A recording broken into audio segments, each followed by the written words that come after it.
Суспільна думка в Європі поділилася в українському питанні, зокрема у Франції. Philippe de Lara,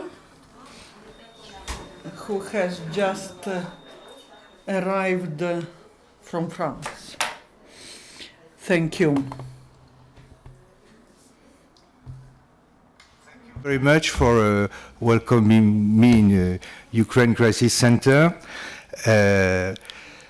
I'm going to give you some elements on the general opinion and elite's opinion in Western countries, mostly France, which is the case I know best, but I think it's roughly the same thing in other European states, European countries. And to put it short, the situation is good, but not desperate. I mean, there is a strong divide of the opinion with let's say, a pro-Russian, very strong lobby, mostly in media and politics, much more than in public opinion. But that's the meaning of good but not desperate. I think it's evolving in the direction of a better understanding of the Ukrainian revolution, of the war in Donbass, and of the bearings, of the consequences of this for Europe. That's I think it's, unfortunately, Ukraine remains terra incognita for a lot of people, but the bigger picture, that is let's say the war, maybe not the war, but the attack of Putin's Russia towards Europe becomes more and more obvious. And through this new awareness of Russian politics and on the true relationship between the West and Russia, another image, another look on Ukraine is coming. I would like to give some elements, to my opinion, to explain the strength of the pro-Russian lobby. I wouldn't like to give you the impression that is very, very powerful, overwhelming. It's the opposite. Because basically the Putin regime is very, very unpopular. All his authoritarian and violent aspects, for instance, homophobia, violent control of destruction of independent media, corruption of justice. For instance, the film Leviathan, you all know, I think, was, well, not successful, but seen by some people in France, and and we could say that Leviathan express and matches a very common opinion on Russia today. Nevertheless, there is a very strong Putinian lobby. The most dangerous part is not the most visible. Everybody knows that everywhere in Europe, far-right groups and far-left groups are in the sphere, let's say, of Russia, sometimes directly supported by Russia, and anyway pro-Russian because they are anti-European. To put it briefly. But there is also in mainstreams politics, in the center-right party, in the main center-right party in France, which is UMP, a rather strong Russian lobby.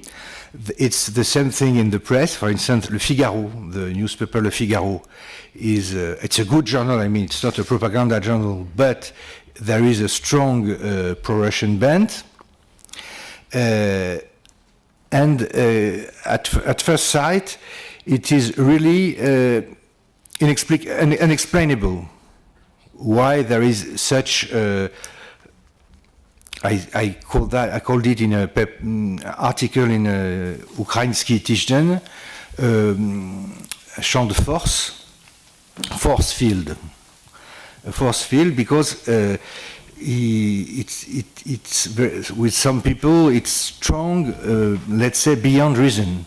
I mean, once you have explained all the good or bad reasons of these people to have to share this opinion, yet the capacity, the systematic character of the pro-Putin band of some kind of people is somehow unexplainable, and I try to give some explanation of this, which is also maybe a guidance for the Ukrainian communication, of a communication on the situation and the war.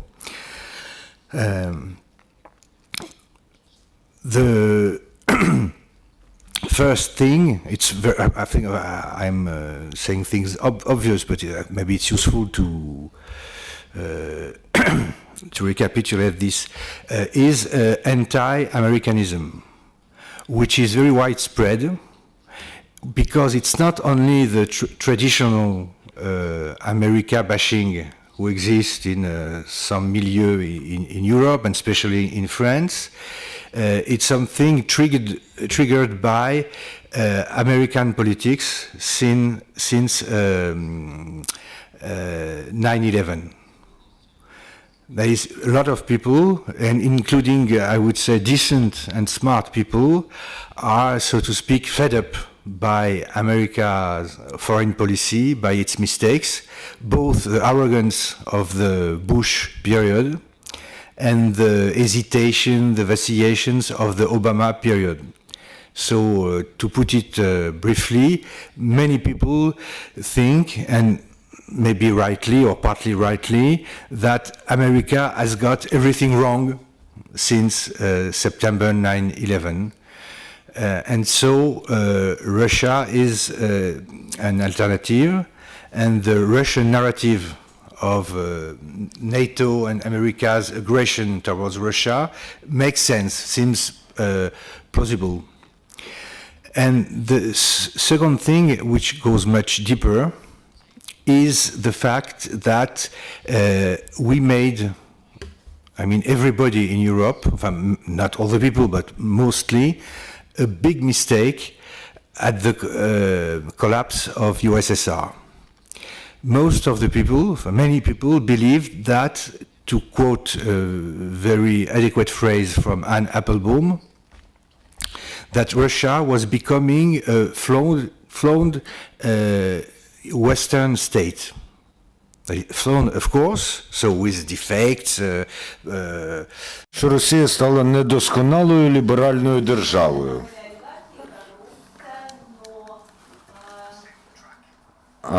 І що там, хоч є олігархи, але в принципі вона на тому самому шляху, що і Центральна Європа.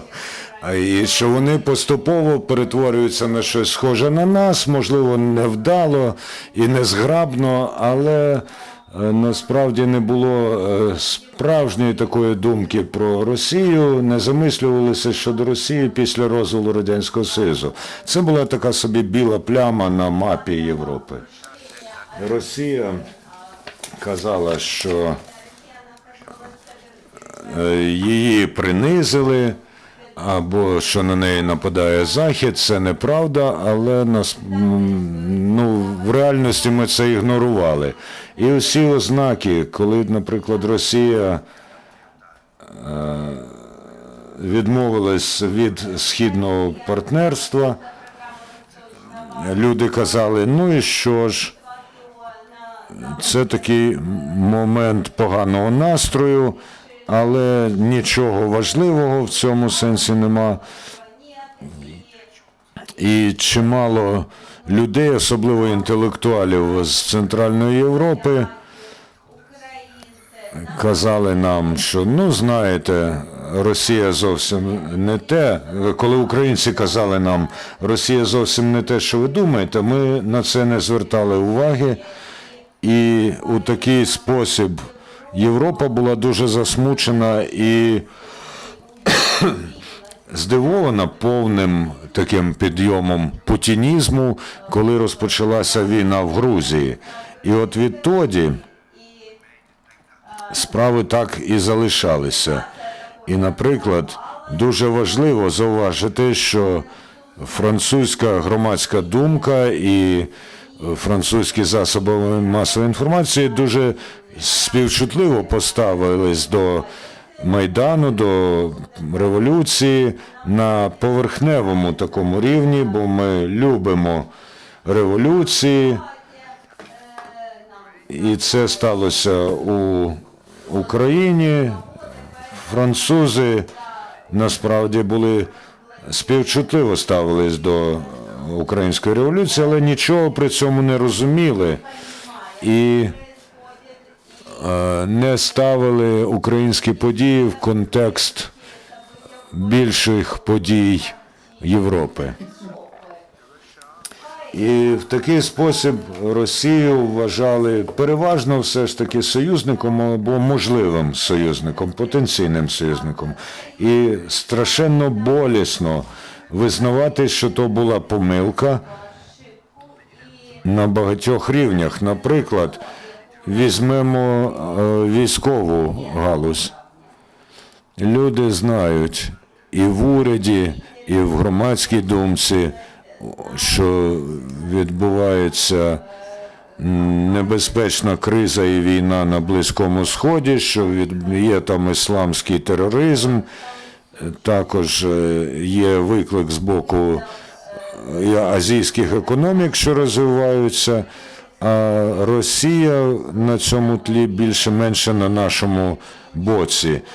В тому числі і з практичного погляду, наприклад, західні армії потребують російських військових баз для того, щоб отримувати пальне, коли вони літають, наприклад, до Близького Сходу. І це лише приклад, який показує, що Росію набагато зручніше сприймати як партнера,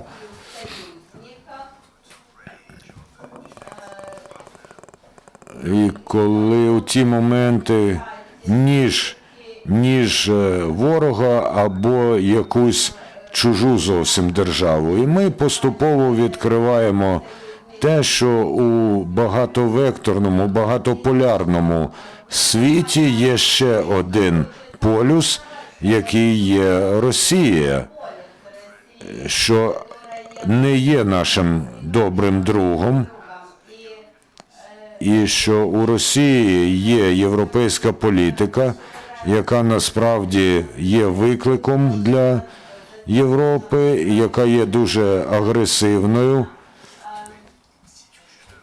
І зараз інституційний аспект Європейського Союзу насправді зараз виглядає досить упевнено, хоча і є криза і конфлікт, включно із конфліктом щодо кризи в Україні, все ж таки Європейський Союз спромігся на спільну позицію, яка є компромісною позицією. Отже, європейці живуть в ілюзії, що нічого такого аж занадто страшного з нами не станеться, навіть якщо і є велика проблема управління Європою, євро, все одно з нами нічого не станеться. І, наприклад, крайньоправі партії ніколи не прийдуть до влади. І що антиєвропейські партії ніколи не прийдуть до влади. Так, у них є певний вплив і значення в політичній системі, як, наприклад, у Національного фронту у Франції, але все одно це буде ведення справ, як завжди. І великих змін у Європі не відбудеться. А я гадаю, що це неправда, неправильно. І тому ситуація, хоч і погана, але вона є виправною. у Франції, принаймні, дедалі більше людей усвідомлюють, і я думаю, що в інших європейських країнах теж, як, наприклад, у Німеччині, я можу сказати так, революція в Україні пробудила Європу. Європа вважала себе переважно великим об'єднаним спільним ринком, а не політичною якоюсь єдністю. А тепер, сказати, завдяки ворогу, ми дедалі більше усвідомлюємо, що Європа – це політична ідея, політичний проєкт. І я сподіваюся, що мої висновки справдяться, і що інтеграція України в Європу буде побачена у новому світлі, не за старим європейським бюрократичним принципом підходите ви чи не підходите, що стосується економіки, що стосується судових різноманітних критеріїв, але там, де йдеться про політичні питання європейських кордонів, що Україна являє собою кордон Європи. Тобто, що Європа простягається від Лондона до Луганська. І це усвідомлюють дедалі більше, що означає потребу зміни погляду Європи на саму себе, що це не постнаціональна, постполітична, постісторична адміністративне утворення, організація, але навпаки це політичний проєкт, мета якого забезпечення існування національних демократичних держав у межах її кордонів. Ось масштаб Європи. Although it's at the extreme east of the European region, in fact, it's today the center of Europe. Thank you. Thank you very much, Philippe. If anybody has any questions, well, I'll ask you the first question probably, Philippe, about you talked a lot about Ukraine's place in this geopolitical struggle. In your opinion, what do you think Ukraine need to tell its story? I mean, we all see that in the recent times, French media speak much less about Ukraine case. Yes. There is no actual things, but we still need to tell our story. What kind of information is needed in France to develop this Ukrainian narrative, not Russian narrative, but Ukrainian narrative? I think it's really important to, as I said, to put as much as possible the Ukrainian condition, the Ukrainian predicament, in the bigger picture of Europe. At the value, not only both on the geopolitical aspect, that is the war of Russia against Ukraine is a war against Europe. But I know you and we already said that many times, but we must carry on until it works. Unfortunately, into the media, mostly the TV, are very emotional and both emotional and tough. That is, we need emotion, but we need very big emotions to be moved. So the war in Ukraine is not enough. We need bigger massacres. I mean, it's very dark to tell, but it's true.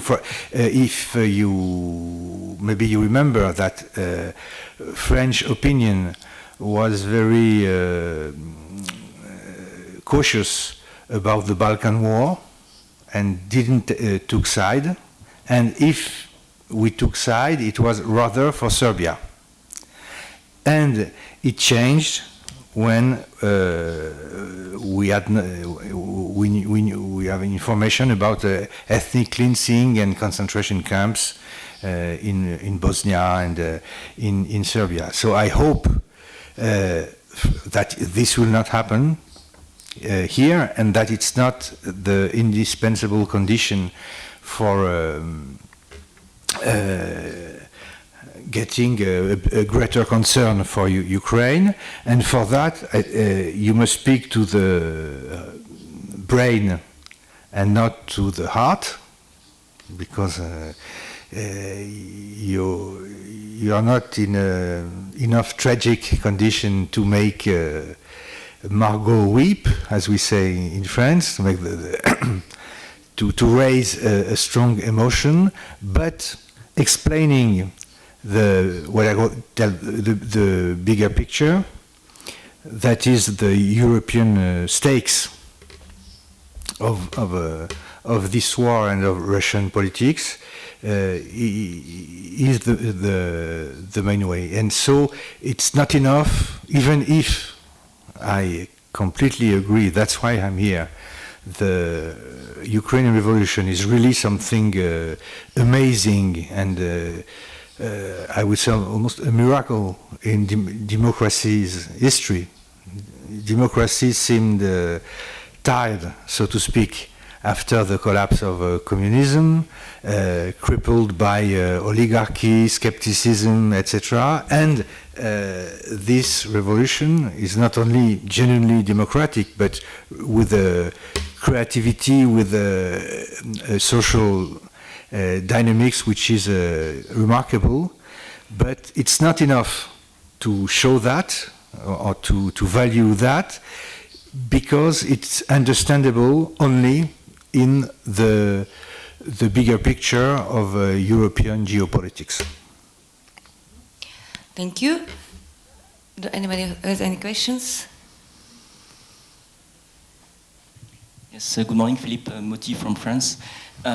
If you accept to comment on this following question, actually you have been talking about the pro-Russian forces in France. To what extent do you feel that the silence of many philosophers and intellectuals in France just paves the road to these pro-Russian forces? Of course, you are one of the few in France who speaks on behalf of Ukraine, but these people, they are absolutely very few in France. So to what extent, I mean, the silence of this, I would say, civil society and of intellectuals just leaves the road free for all these lobbying and pro-Russian forces in France? Well, unfortunately, you're right about French intelligentsia, and I think it's like with the first years of a war in Balkan. It's not that they are taking the wrong side; it's that they are taking no side at all. And the debate, for instance, with the European Forum for Ukraine, which was funded by Philippe de Lara, the former ambassador, and Galia Ackerman, and who organized already many conferences and journeys of French intellectuals in Ukraine and vice versa, is the right way to react, but it will take a long time. And I think there is an independent issue with politicians. Of course, if there was mobilization of the civil society with debates, articles, etc., it would be very important and valuable. But there is a real problem with, let's say, the mainstream of the right.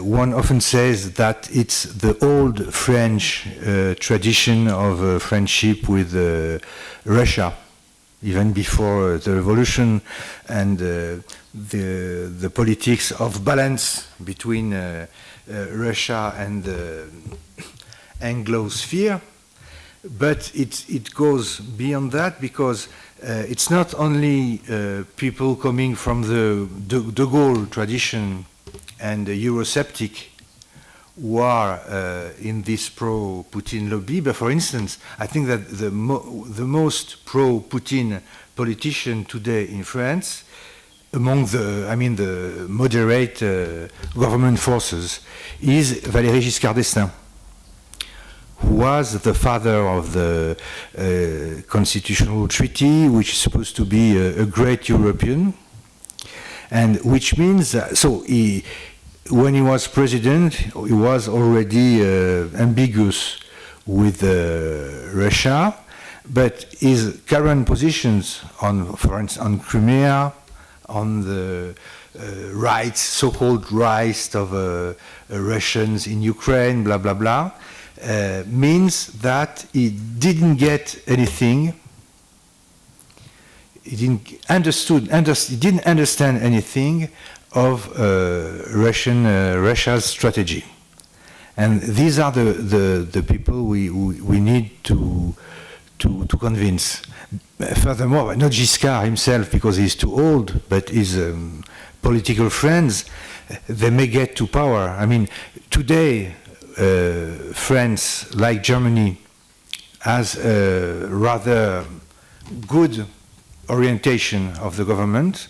I would say hesitating, too soft, but rather good, but it's really connected with the personality of Angela Merkel, personality of President Hollande, and things could get very worse in both France and Germany if there is a shift of power, of people in charge of government.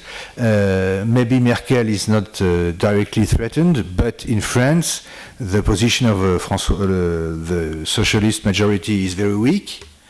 And so what will happen if tomorrow the center and the right win the elections, and if they are dominated by pro-Russians like Fillon or President Sarkozy, who, despite his humiliation in Georgia, pretends to be a great friend of Putin, a great peacemaker in Georgia, and today supports the Russian position in an incredible way. I mean, he considers it as legitimate the Crimea as a Crimea annexion, and find good reasons for the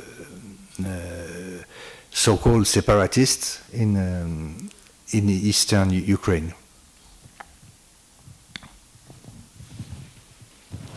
Thank you very much, Philippe. If anybody has any questions, no, so we thank you for your exposition, and we'll see you later. Thank you very much.